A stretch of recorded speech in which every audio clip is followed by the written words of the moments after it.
عزیزانی گرامی، ایک بات میں آپ کی خدمت میں عرض کرنا چاہتا ہوں، وہ یہ ہے جسے اقبال لذت آشنائی کہتے ہیں۔ یہ ایک بات ہے، خدا کرے حاصل ہو جائے۔ عجب چیز ہے لذت آشنائی۔ اگر ہمیں اللہ کی ذات سے، اور یار اللہ کی ذات تو سچی بات یہ ہے کہ نظر نہیں آتی، لیکن محمد رسول اللہ کی ذات گرامی تو نظر آتی ہے، سچی بات صلی اللہ علیہ وسلم۔ صحابہ نے دیکھا اور دیکھنے والے اب بھی دیکھتے ہیں، اور میں تو کہا کرتا ہوں کہ جو دیکھنا چاہے دیکھ لے۔ حضور کی سیرت کا مطالعہ کریں، ایک کتاب پڑھیں ایک سرے سے دوسرے سرے تک، پھر دوسری کتاب پڑھیں، سلمان منصور پوری کی رحمت للعالمین پڑھیں، شبلی نعمانی کی سیرت النبی پڑھیں،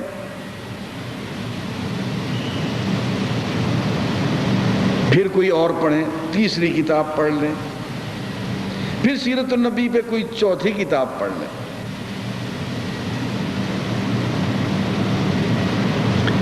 پھر سیرت النبی پہ جب آپ پانچویں کتاب شروع کریں گے تو میں وعدہ کرتا ہوں آپ سے اللہ کی طرف سے، ادھر آپ کی آنکھ لگے گی، آپ غزوہ بدر میں حضور کے ساتھ پھر رہے ہوں گے، آپ مسجد نبوی میں حضور کا خطبہ سن رہے ہوں گے۔ یار کبھی آ کے تو دیکھیں اس طرف، کبھی آپ غزوہ احد میں پھر رہے ہوں گے، کبھی بھی آپ خندق میں کھڑے ہو کے خندق کھود رہے ہوں گے۔ یہ ہمارے اکابر صوفیاء نے ایسے نہیں کہہ دیا کہ جس نے حدیث پڑھی، جس نے سیرت پڑھی، اس نے حضور کی صحبت اٹھائی، وہ حضور کی مجلس میں آ گیا۔ جس نے قرآن پڑھا اس نے اللہ کی ہم نشینی اختیار کی، وہ اللہ کی مجلس میں آ گیا۔ دوستو، ہماری وحدت، ہماری یکجہتی لذت آشنائی سے ہوگی جب ہمیں حضور اکرم صلی اللہ علیہ وسلم کی ذات گرامی سے اتنی محبت ہو جائے کہ ہم ان پہ جان قربان کرنے کی دعائیں مانگیں اور اس کے لیے بہانے اور ہیلے ڈھونڈیں اور راستے تلاش کریں۔ میں نے پچھلے جمعہ عرض کیا تھا کہ وہ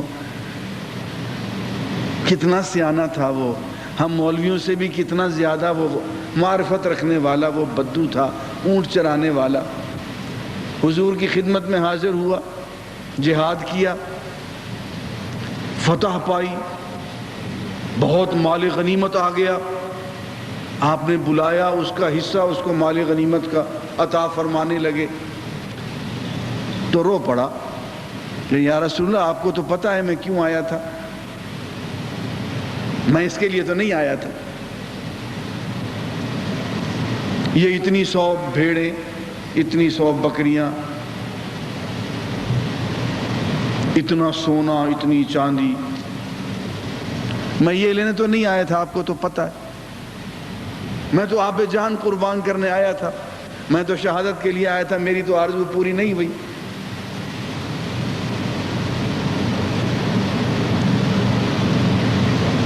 اور وہ شخص اتنا رویا حضور کے سامنے کہ آپ نے نہ صرف دعا فرمائی بلکہ آپ نے بشارت عطا فرمائی کہ یار جاؤ، ہو گیا تیرا کام۔ اور اگلے مارکے میں اس کو شہادت ہو گئی۔ مال غنیمت نہیں لیا اس نے کہا یا رسول اللہ یہ نہیں لوں گا، مجھے وہ دیں، آپ پہ جان لٹانی ہے۔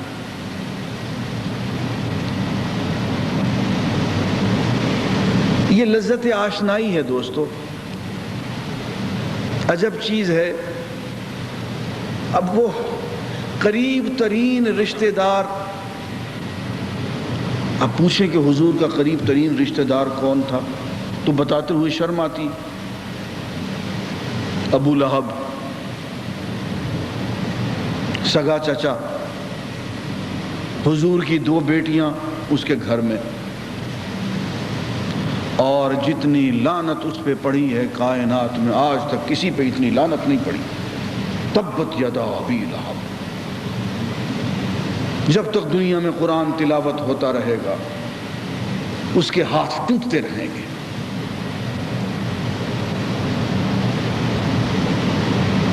اور یہ صرف کہنا نہیں ہے،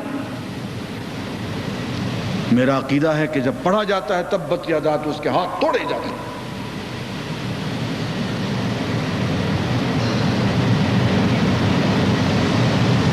قریب ترین رشتہ دار، ابو طالب سے بھی زیادہ رشتہ دار، سگا چچا، اس سے زیادہ کوئی رشتہ دار ہے تو اس کا نام بتا دے۔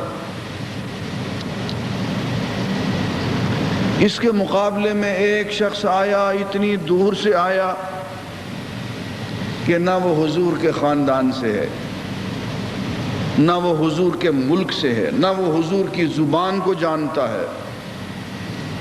سلمان فارسی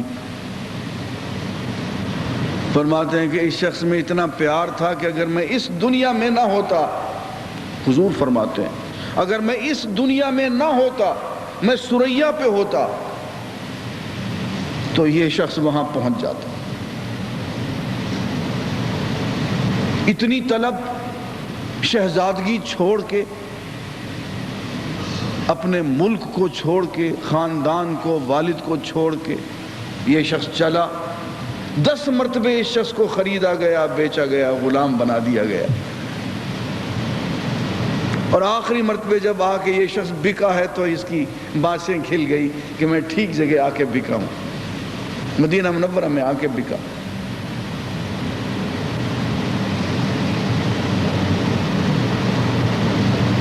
اور حضور کی خدمت میں حاضر ہوا، اسلام قبول کیا، آپ نے اسے آزاد کرایا۔ اس کے آقا نے کہا کہ جی اتنا سونا چاہیے، اتنے سیر سونا، ہاں، اور باغ لگا دو ایک جس میں 300 کھجوریں ہوں، اور جب وہ کھجوریں پھل دینے لگے اس وقت تم آزاد ہو۔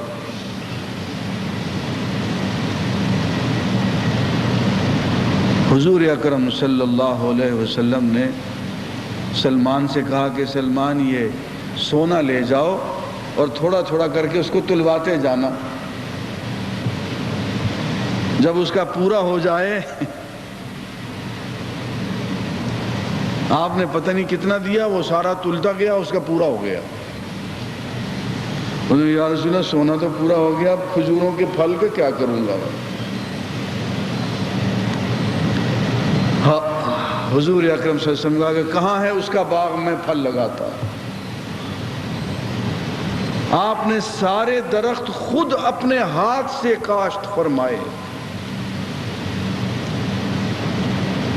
اور اللہ تعالیٰ کا کرنا دیکھیے، اسی سال پھل لگ گیا کھجوروں کو، سب کو پھل آ گئے، اور سلمان فارسی آزاد ہو گئے۔ اور اس سلمان کے بارے میں آپ نے فرمایا سلمان منا اہل البیت، سلمان ہم میں سے ہے، یہ ہمارے اہل بیت میں سے ہے۔ یارو دیکھو تو صحیح، وہ شخص جو حضور کی زبان نہیں جانتا، حضور کی تہذیب و ثقافت، اور ابھی تہذیب و ثقافت سے دور، رسم و رواج سے دور، علاقے سے دور، خاندان سے، نسل سے دور، آپ فرماتے ہیں منا اہل البیت، یہ ہمارا اہل بیت یہ ہے۔ پتہ چلا کہ ابو لہب اہل بیت نہیں، اہل بیت سلمان ہے، جو حضور کی ذات پہ، حضور کے دین پہ مر مٹے۔ ابو عبیدہ بن جراح غزوہ بدر، والد مقابلے میں، جراح مقابلے میں آ گئے، حضور کو قتل کرنے کے لیے چلا، کہتے ہیں ابا حضور پہ ہاتھ نہ اٹھانا، جراح نہیں مانا۔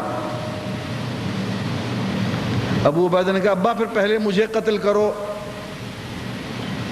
میرا مقابلہ۔ اس نے کہا بیٹا ہو کے تو میرے راستے میں آؤ گے میں کہ محمد رسول اللہ کے تو راستے میں آؤں گا، وہاں تک پہنچو گے نہیں پہنچنے دیں۔ باپ اور بیٹے کا مقابلہ شروع ہو گیا۔ جراح نے کہا میں نے قسم کھا رکھی ہے کہ محمد کو قتل کر کے چھوڑوں گا۔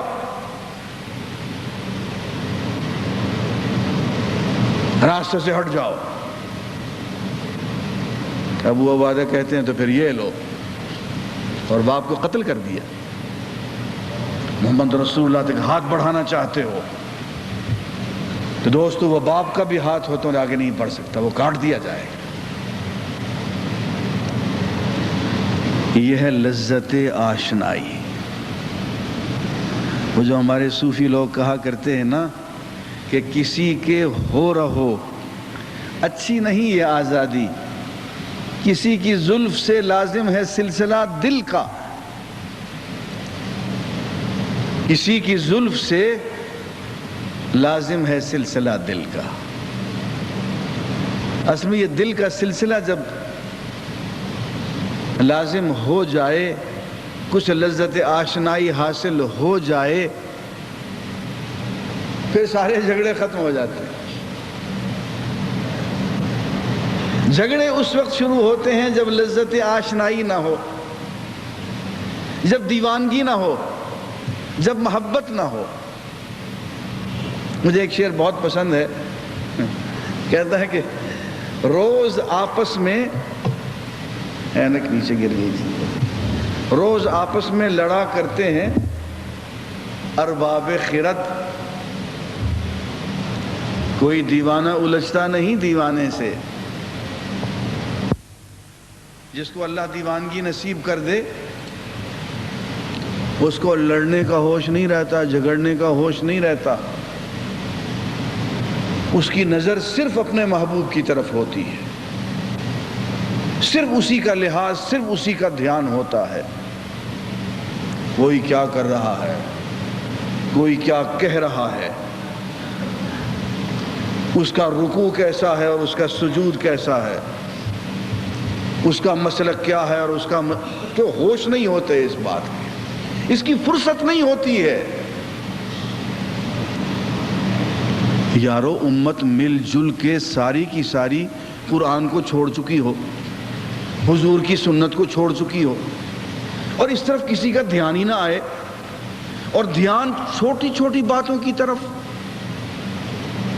فروعات کی طرف، مسالک کی طرف، انتہائی جزئی باتوں کی طرف۔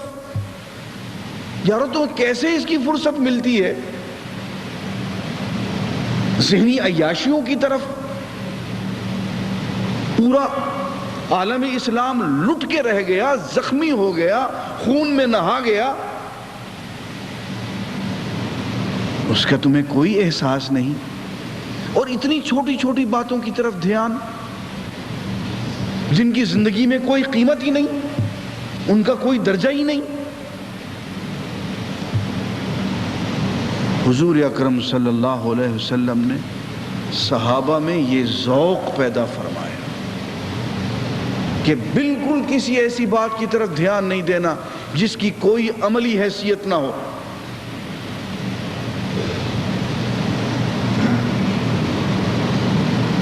کل ایک روزنامہ کے ایڈیٹر صاحب آئے میرے پاس، جی میں انٹرویو لینا چاہتا ہوں، کچھ قرآن مجید کے بارے میں، کچھ یہ کچھ وہ۔ اچھا جی یہ فرمائیں کہ یہ فرشتوں نے اللہ تعالیٰ سے یہ کیوں پوچھا؟ میں نے کہا جاؤ فرشتوں سے پوچھو، مجھ سے کیوں پوچھتے ہو؟ کہنے لگے جی یہ تو کوئی علمی جواب نہ ہوا۔ میں نے کہا کسی عالم سے پوچھو، میں تو ایک سپاہی آدمی ہوں۔ فرشتوں نے یہ کیوں کہا؟ یار فرشتوں سے پوچھو، مجھ سے کیوں پوچھتے ہو؟ اور دو تین سوال کیے۔ میں نے کہا بھائی وہ باتیں کہو، وہ پوچھو جن کا ہماری عملی زندگی سے تعلق ہو۔ میں دم توڑ رہا ہوں، تم مجھ سے یہ پوچھتے ہو تمہاری قمیص پر یہ بٹن جو ہے یہ سفید کیوں ہے، نیلا کیوں نہیں ہے؟ بھائی میری حالت غیر ہو رہی ہے، مجھے خون کی ضرورت ہے، مجھے آکسیجن کی ضرورت ہے، مجھے لائف سیونگ ڈرگ کی ضرورت ہے، وہ دینے کی بجائے تم میرے بٹن کے کاج درست کر رہے ہو، تمہیں شرم نہیں آتی؟ درخت سوکھ رہا ہے، جڑیں کوئی کاٹ رہا ہے، تم اوپر پتیوں کو دیکھ رہے ہو کہ پتیاں کیوں سوکھ رہی ہو، پتیوں پہ تم وہاں جا کے اوپر پانی چھڑکتے ہو۔ کتنی پتیوں پہ پانی چھڑکو گے جو ساری کی ساری ختم ہو جائیں گی؟ یہاں جڑ کی طرف آؤ، بنیاد کی طرف آؤ۔ ادھر تو لوگ بنیاد کو ڈھا رہے ہیں، تم گھر کے در و دیوار اور ان کی نقش و نگار کی تم آرائش کر رہے ہو اور اس پہ جھگڑا کر رہے ہو کہ نہیں یہاں نیلا نہیں، یہاں ہرا رنگ ہونا چاہیے۔ وہ تو دیوار گر رہی ہے بھائی، جو تو پھاوڑا لے کے لوگوں نے دیوار کو گرانے کی سوچی ہوئی ہے، 5 منٹ میں دیوار گر جائے گی، تم اوپر اس کا رنگ دیکھ رہے ہو، نہ رنگ رہے گا نہ نقش و نگار رہیں گے۔ عزیزان گرامی، قومی یکجہتی، اس کی بنیاد لذت آشنائی ہے، اس کی بنیاد قرآن مجید سے تعلق ہے، اس کی بنیاد حضور اکرم صلی اللہ علیہ وسلم سے، آپ کی سنت سے تعلق ہے۔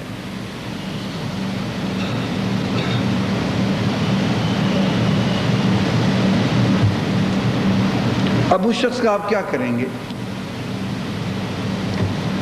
کہ اس شخص کو سزا موت دی گئی؟ اب دیکھیے حضور سے وفا کا عالم میں پڑھ کے حیران رہ گیا۔ حضور نے نصیحت فرمائی کہ دیکھو کہیں بیمار کا ہو، بچوں پہ ہاتھ نہیں اٹھانا، بوڑھوں پہ ہاتھ نہیں اٹھانا، عورتوں پہ ہاتھ نہیں اٹھانا۔ اب وفا دیکھیے ایک صحابی کی حضور کے قول سے، حضرت خبیب رضی اللہ تعالی عنہ۔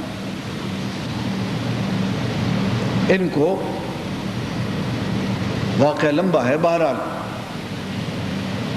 اہل مکہ میں سے کسی چودھری نے پکڑوا لیا، خرید لیا اور سزائے موت کے لیے مجمع اکٹھا کیا، مجمع لگایا تنعیم کے مقام پہ، جہاں تک مجھے یاد پڑتا۔ حضرت خبیب نے قید کی حالت میں تھے، ایک بچے سے کہا، چھوٹے بچے سے، کہ بیٹے مجھے ذرا استرا لا دو، مجھے ذرا بال کاٹنے۔ وہ چھوٹا بچہ استرا لے کے حضرت خبیب کے پاس آ گیا۔ حضرت خبیب نے استرا بھی لے لیا اور بچے کو بھی گود میں لے لیا۔ اب تھے تو سپاہی، بچے کے گلے پہ استرا رکھ کے جان تو بچا سکتے تھے نا، کہ میرا راستہ چھوڑو، یہ بچے کے گلے پہ استرا، میرا راستہ نہیں چھوڑتے ہو، مجھے گھوڑا نہیں دیتے ہو تو یہ بچہ تو گیا تمہارا۔ اپنی جان بچا سکتے تھے نا، بچہ اسی سردار کا۔ عزیزان گرامی، واقعے پہ ذرا غور کیجئے گا آپ، بچہ اسی قاتل سردار کا، اور اس کو گود میں لیا ہوا ہے، استرا ہاتھ میں ہے۔ بچے کی ماں آئی تو اس نے چیخنا چلانا شروع کر دیا، مارے گئے، لٹ گئے، میرا بچہ مر گیا۔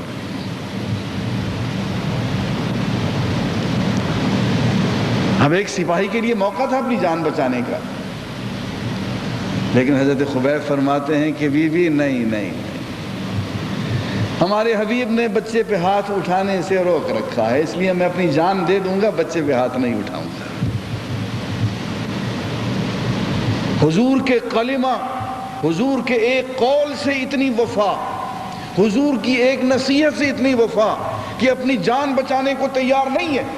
کہتے ہیں بی بی مجھے پتا ہے تم کیوں رو رہی ہو، میں اپنی جان بھی بچا سکتا ہوں اس کے گلے پہ استرا رکھ کے، مجھے پتا ہے کہ اس کے گلے پہ میں نے استرا رکھ دیا تو تم یہ جیل کا دروازہ بھی کھولو گے، پھر گھوڑا بھی لے کے آؤ گے، مجھے راستہ بھی دو گے، میں جان بچا سکتا ہوں، لیکن میں بچے پہ ہاتھ نہیں اٹھا سکتا، میرے حبیب نے روکا ہوا۔ کہا لے دو بچہ، عزیزان گرامی، یہ ہے لذت آشنائی. جان دیتے ہوئے لذت محسوس کر رہے ہیں، جان بچا سکتے ہیں نہیں بچا رہے ہیں، حضور کے قول کو پورا کر رہے ہیں. دوسرے صاحب ان کو نیزہ مارا گیا، سینے سے پار ہو گیا، بالکل نیزہ دوسری طرف نکل گیا.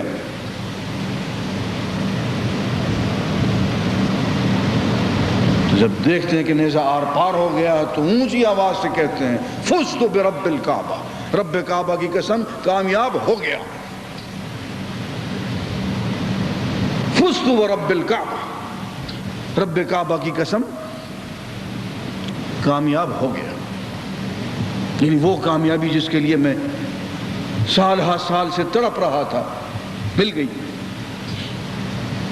یہ ہے لذت آشنائی. اب کیا کہو گے اس دیوانی کا کہ اسے مدینہ میں خبر ملی کہ حضور اکرم صلی اللہ علیہ وسلم شہید ہو گئے. بات یہ ہے کہ مصعب بن عمیر یہ حضور سے مشابہت رکھتے تھے. غزوہ احد میں بیچارے یہ شہید ہو گئے. جب یہ شہید ہوئے تو لوگوں کو یوں محسوس ہوا کہ حضور شہید ہو گئے. پھیل گئی بات کہ حضور شہید ہو گئے، مدینے تک پہنچ گئی. تو ایک خاتون مدینے سے دوڑی چلی آئی ہے اور ہر گلی کوچے سے، اللہ آپ کو نصیب کرے آپ نے مدینہ دیکھا ہو، اللہ آپ کو دکھائے. مدینہ سے ہو تقریباً 3 میل کا فاصلہ ہے. وہ خاتون 3 میل تک بھاگتی ہوئی آئی اور راستے میں جو بھی ملتا اس سے پوچھتی کہ رسول اللہ کا کیا حال ہے. اس کو راستے میں پتہ چلا، بتایا گیا کہ بی بی تیرا تو خامن شہید ہو گیا. کہتی ٹھیک ہے، انا للہ و انا الیہ راجعون، یہ بتاؤ حضور کا کیا حال ہے. آگے چلتی بی بی تیرا تو بھائی شہید ہو گیا، انا للہ و انا الیہ راجعون، یہ بتاؤ حضور کا حال کیا ہے. آگے پتہ چلتا ہے اس کو کہ اس کا بیٹا شہید ہو گیا. کہتی ہاں ٹھیک ہے، انا للہ و انا الیہ راجعون، حضور کا حال کیا ہے. پتہ چلا کہ خاوند کا رشتہ اپنی جگہ پہ، بھائی بیٹے کا رشتہ بھی اپنی جگہ پہ، لیکن حضور سے جو رشتہ ہے اس سے کوئی نسبت، کوئی اس کا کوئی نسبت ہی نہیں ہے. اس کی کوئی تینوں کی پرواہ کیے بغیر، یوں کہ ہم جیسے وہ کہتے کہ لے چلو کہاں ہیں وہ، تینوں کی لاشوں کی اس نے پرواہ نہیں کی. اس نے کہا کہ پہلے مجھے یہ بتاؤ کہ حضور کہاں ہیں. وہ جنگ کی پرواہ نہ کرتے ہوئے، تیروں کی پرواہ، تلواروں کی پرواہ، صفوں کی پرواہ نہ کرتے ہوئے صفوں کو چیرتی ہوئی وہ خاتون حضور اکرم صلی اللہ علیہ وسلم تک آن پہنچی. اور جب اس نے حضور اکرم صلی اللہ علیہ وسلم کے مکھڑے کی زیارت کر لی تو کہتی ہے ہاں اب ٹھیک ہے. کل مصیبت بعدک جلل یا رسول اللہ، یا رسول اللہ آپ زندہ ہیں تو کوئی مصیبت نہیں ہے، سب ٹھیک ہے.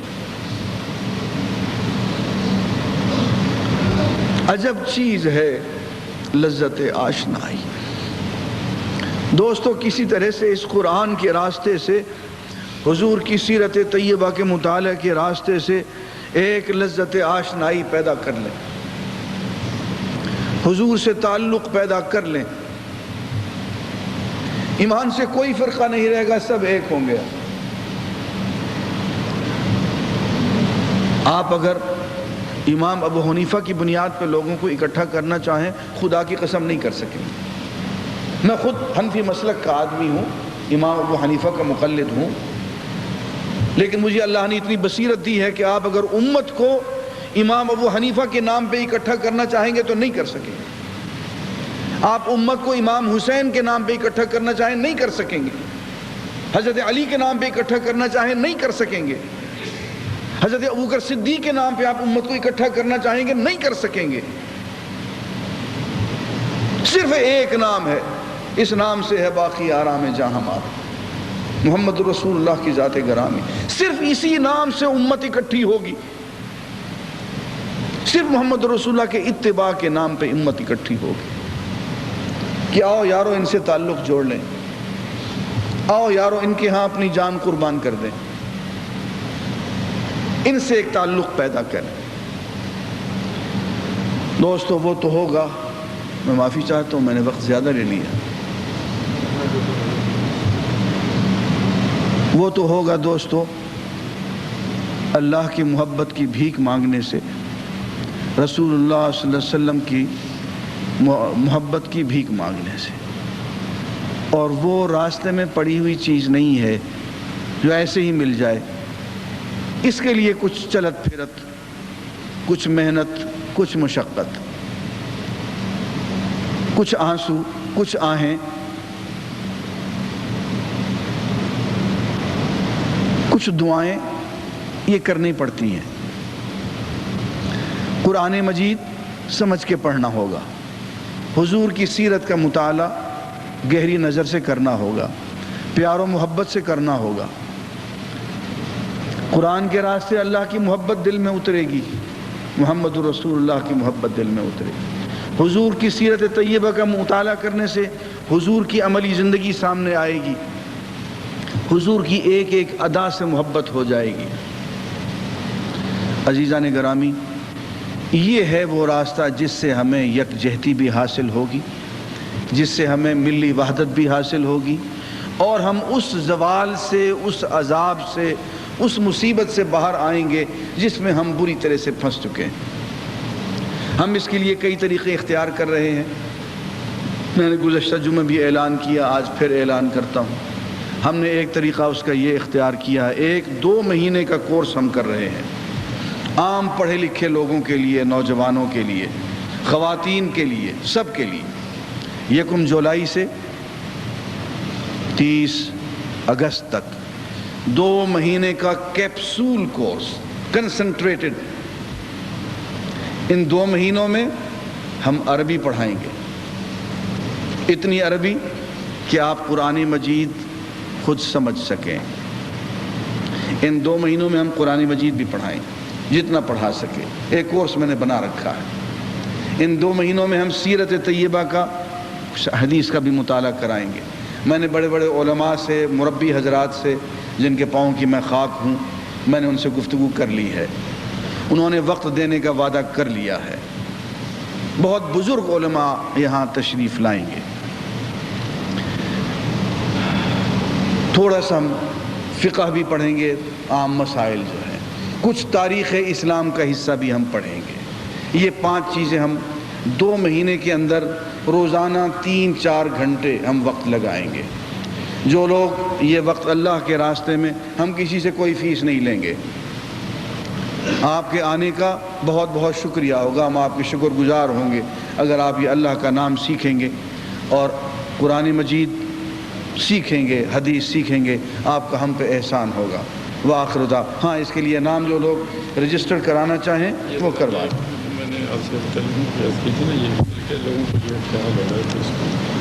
یہ اصل میں تعلیمی ٹرسٹ ہم نے قائم کیا ہوا ہے، اس کے اغراض و مقاصد یہی ہیں جو ہم نے شروع کی ہے، تعلیم دینا، دین کی تعلیم دینا۔ تو اس سلسلے میں آپ حضرات مہربانی کریں، اپنے نام رجسٹر کرائیں، اور یہ پہلا ہمارا پروگرام ہے۔ اس کو میں چاہتا ہوں 2 مہینے کا پروگرام، اس کو اللہ تعالیٰ کامیابی عطا فرمائے، ہے جی۔ ٹائمنگ اس کے ابھی تک ہم نے طے نہیں کیے، آپ حضرات رجسٹر کروا دیں، پھر جیسے مشورہ ہوگا ویسے۔ میرا خیال بن رہا ہے کہ ہمیں شاید شام کو کرنا پڑے، زیادہ لوگوں کی رائے یہ ہے، لیکن ابھی ہم نے طے نہیں کیا۔ اندازہ یہ ہے کہ عصر سے عشاء کے بعد تک، یہ تقریباً 5:30 سے رات کے 9:30 تک کا اندازہ ہے مجھے یہ، لیکن ابھی طے نہیں کیا ہم نے۔ وآخر دعوانا الحمدللہ رب العالمین۔